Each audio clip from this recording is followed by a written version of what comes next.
Great Expectations by Charles Dickens. Chapter 35. It was the first time that a grave had opened in my road of life, and the gap it made in the smooth ground was wonderful. The figure of my sister in her chair by the kitchen fire haunted me night and day. That the place could possibly be, without her, was something my mind seemed unable to compass, and whereas she had seldom or never been in my thoughts of late, I had now the strangest ideas that she was coming towards me in the street, or that she would presently knock at the door. In my rooms too, with which she had never been at all associated, there was at once the blankness of death and a perpetual suggestion of the sound of her voice or the turn of her face or figure, as if she were still alive and had been often there. Whatever my fortunes might have been, I could scarcely have recalled my sister with much tenderness. But I suppose there is a shock of regret which may exist without much tenderness. Under its influence, and perhaps to make up for the want of the softer feeling, I was seized with a violent indignation against the assailant from whom she had suffered so much, and I felt that on sufficient proof I could have revengefully pursued Orlick, or any one else, to the last extremity. Having written to Joe, to offer him consolation, and to assure him that I would come to the funeral, I passed the intermediate days in the curious state of mind I have glanced at. I went down early in the morning, and alighted at the Blue Boar in good time to walk over to the forge. It was fine summer weather again, and, as I walked along, the times when I was a little helpless creature, and my sister did not spare me, vividly returned. But they returned with a gentle tone upon them that softened even the edge of Tickler. For now, the very breath of the beans and clover whispered to my heart that the day must come when it would be well for my memory that others walking in the sunshine should be softened as they thought of me. At last I came within sight of the house, and saw that Trabb & Co. had put in a funereal execution and taken possession. Two dismally absurd persons, each ostentatiously exhibiting a crutch done up in a black bandage as if that instrument could possibly communicate any comfort to anybody, were posted at the front door, and in one of them I recognized a postboy discharged from the Boar for turning a young couple into a soppet on their bridal morning, in consequence of intoxication rendering it necessary for him to ride his horse clasped round the neck with both arms. All the children of the village, and most of the women, were admiring these sable warders and the closed windows of the house and forge, and as I came up, one of the two warders, the postboy, knocked at the door, implying that I was far too much exhausted by grief to have strength remaining to knock for myself. Another sable warder, a carpenter, who had once eaten 2 geese for a wager, opened the door, and showed me into the best parlor. Here, Mr. Trabb had taken unto himself the best table, and had got all the leaves up, and was holding a kind of black bazaar, with the aid of a quantity of black pins. At the moment of my arrival, he had just finished putting somebody's hat into black long clothes, like an African baby, so he held out his hand for mine. But I, misled by the action, and confused by the occasion, shook hands with him with every testimony of warm affection. Poor dear Joe, entangled in a little black cloak tied in a large bow under his chin, was seated apart at the upper end of the room, where, as chief mourner, he had evidently been stationed by Trabb. When I bent down and said to him, "Dear Joe, how are you?" he said, "Pip, old chap, you knowed her when she were a fine figure of a," and clasped my hand and said no more. Biddy, looking very neat and modest in her black dress, went quietly here and there, and was very helpful. When I had spoken to Biddy, as I thought it not a time for talking, I went and sat down near Joe, and there began to wonder in what part of the house my sister was. The air of the parlor being faint with the smell of sweet cake, I looked about for the table of refreshments. It was scarcely visible until one had got accustomed to the gloom, but there was a cut-up plum cake upon it, and there were cut-up oranges, and sandwiches, and biscuits, and 2 decanters that I knew very well as ornaments, but had never seen used in all my life, one full of port, and one of sherry. Standing at this table, I became conscious of the servile Pumblechook in a black cloak and several yards of hatband, who was alternately stuffing himself, and making obsequious movements to catch my attention. The moment he succeeded, he came over to me, breathing sherry and crumbs, and said in a subdued voice, "May I, dear sir?" And did.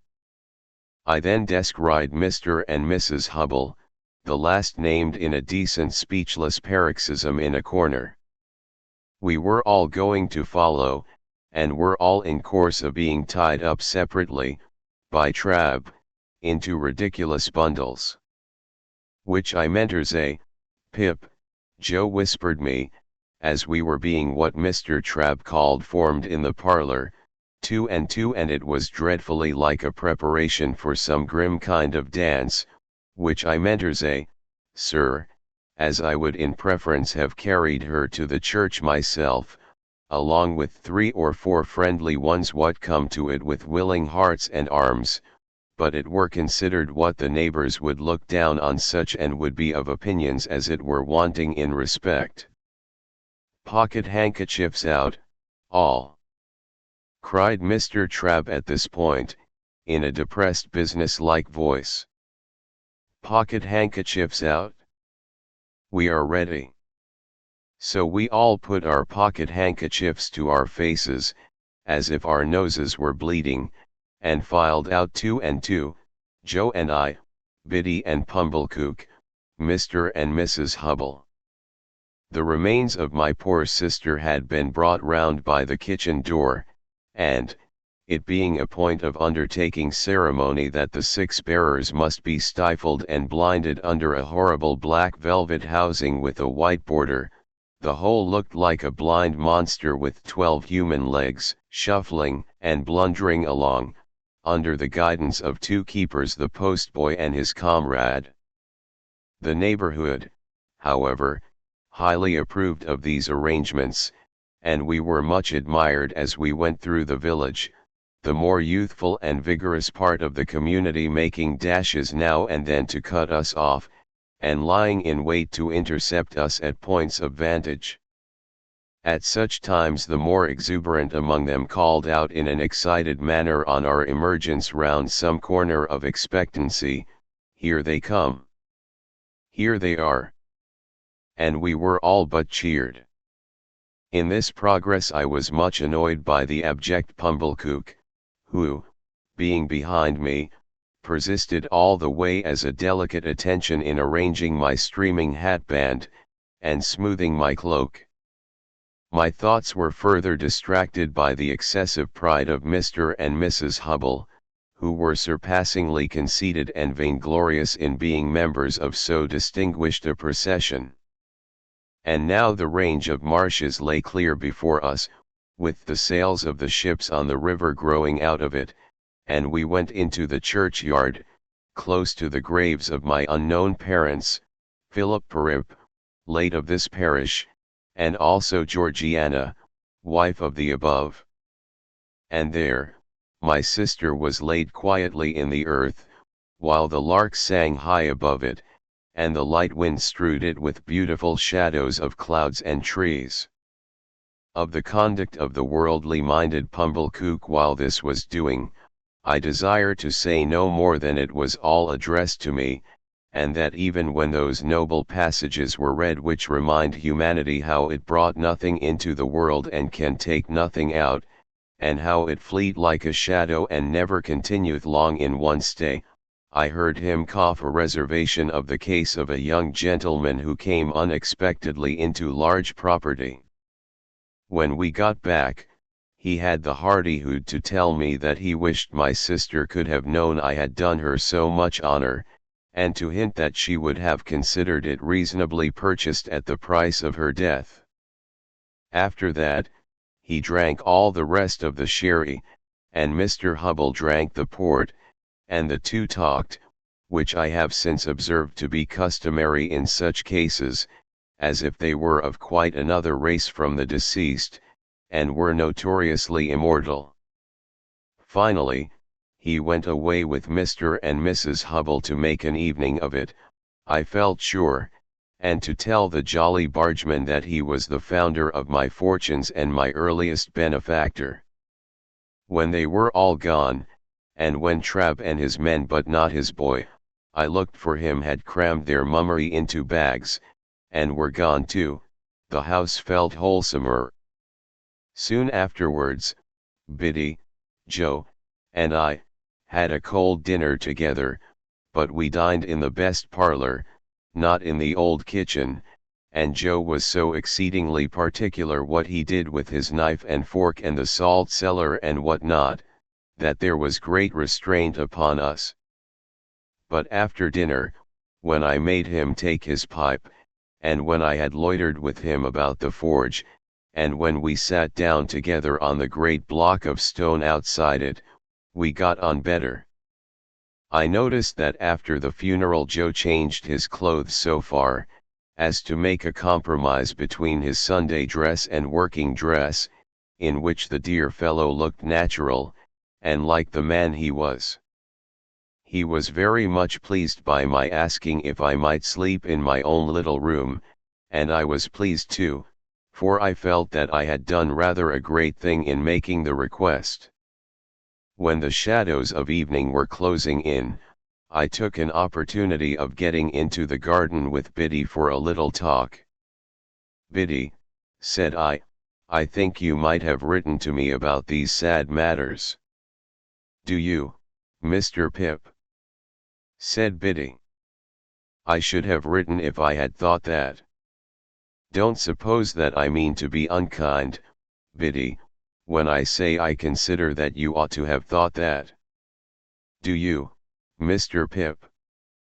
She was so quiet, and had such an orderly, good, and pretty way with her, that I did not like the thought of making her cry again. After looking a little at her downcast eyes as she walked beside me, I gave up that point. "I suppose it will be difficult for you to remain here now, Biddy dear." "Oh, I can't do so, Mr. Pip," said Biddy, in a tone of regret but still of quiet conviction. "I have been speaking to Mrs. Hubble, and I am going to her tomorrow. I hope we shall be able to take some care of Mr. Gargery, together, until he settles down. How are you going to live, Biddy? If you want any mo."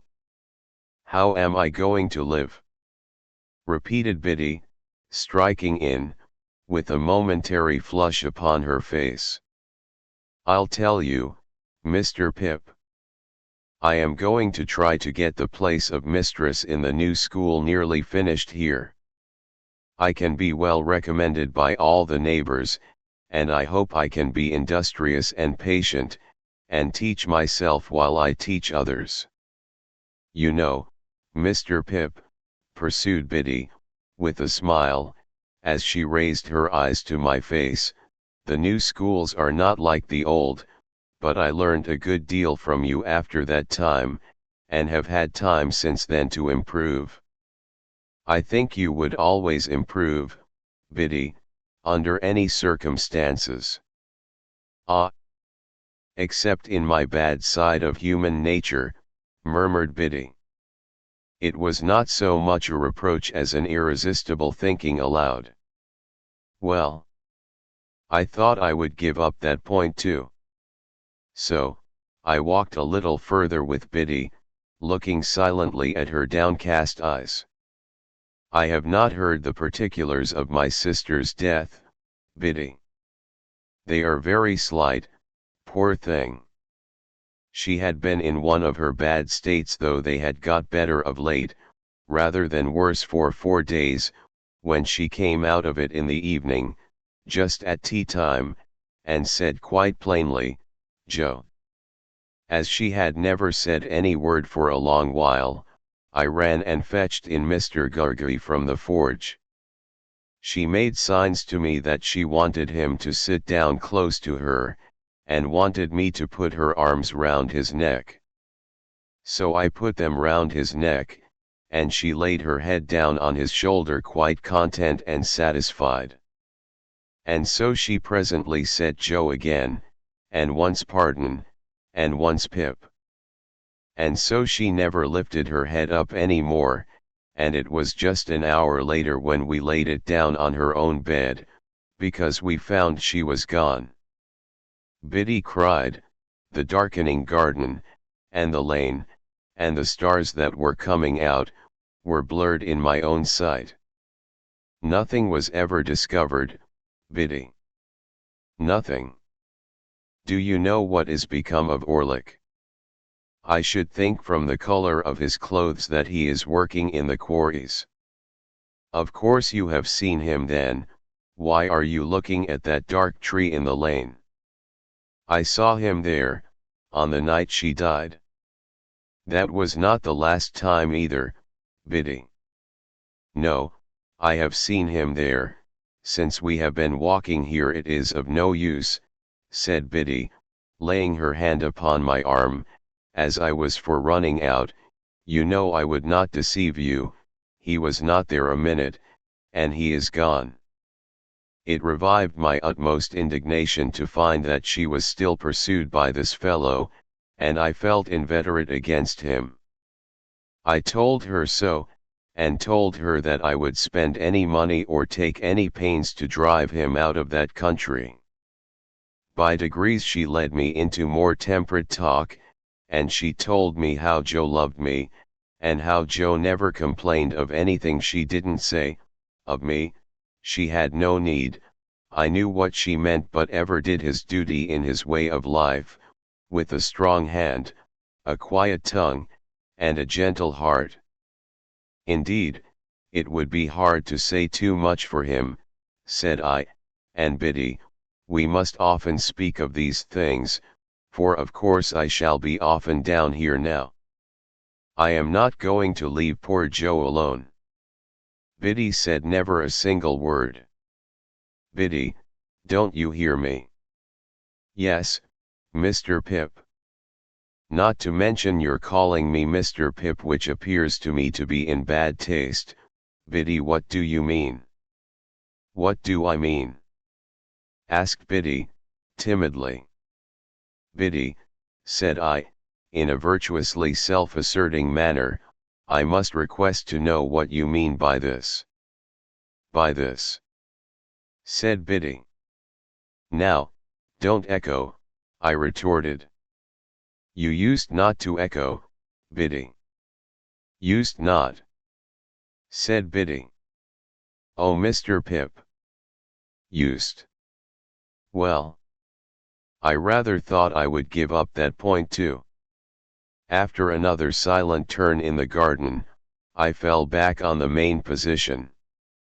Biddy, said I made a remark respecting my coming down here often, to see Joe, which you received with a marked silence. Have the goodness, Biddy, to tell me why. Are you quite sure, then, that you will come to see him often? Asked Biddy, stopping in the narrow garden walk, and looking at me under the stars with a clear and honest eye. Oh dear me, said I, as if I found myself compelled to give up Biddy in despair. This really is a very bad side of human nature. Don't say any more, if you please, Biddy. This shocks me very much. For which cogent reason I kept Biddy at a distance during supper, and when I went up to my own old little room, took as stately a leave of her as I could, in my murmuring soul, deem reconcilable with the churchyard and the event of the day. As often as I was restless in the night, and that was every quarter of an hour, I reflected what an unkindness, what an injury, what an injustice, Biddy had done me. Early in the morning I was to go. Early in the morning I was out, and looking in, unseen, at one of the wooden windows of the forge. There I stood, for minutes, looking at Joe, already at work with a glow of health and strength upon his face that made it show as if the bright sun of the life in store for him were shining on it. "Goodbye, dear Joe, no, don't wipe it off for God's sake, give me your blackened hand, I shall be down soon and often." "Never too soon, sir," said Joe, "and never too often, Pip." Biddy was waiting for me at the kitchen door, with a mug of new milk and a crust of bread. "Biddy," said I, when I gave her my hand at parting, "I am not angry, but I am hurt." "No, don't be hurt," she pleaded quite pathetically, "let only me be hurt, if I have been ungenerous." Once more, the mists were rising as I walked away. If they disclosed to me, as I suspect they did, that I should not come back, and that Biddy was quite right, all I can say is they were quite right too.